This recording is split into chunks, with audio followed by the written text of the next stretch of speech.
მოგესალმებით, მეგობრებო, ჩემი ძმის კორკეს ბოქსიდან, როგორც თქვენი ცნობდით, ლეგენდა კორკეს ბოქსიდან გამოჩნდა კვლავ ახალი მსურველი, რომელსაც შავი ფერი რაპტორის სურს ავტომობილის შეღებვა. ასევე უნდა რომ დამეყენებია დამატებები, დაელოდეთ ვიდეოს დასრულებას, ნახავთ თუ როგორი გამოვიდა.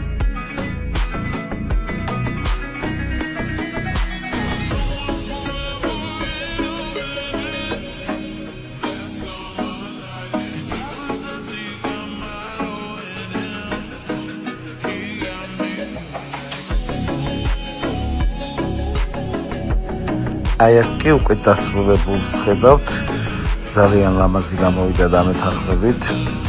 ავტომობილს დაუყენდა წინა და უკანა დამატებები, ასევე გვერდებზე ხედავთ ვიდეოში, ასევე დაუყენდა ეგრეთ წოდებული მოციცინე სპოილერი, ვისაც გსურთ ავტომობილების რაპტორით შეღებვა, მოგზავნით მესამედი შანდორ პეტელის 14 ნომერში, ორი ნაბიჯის მოპირდაპირე მხარეს.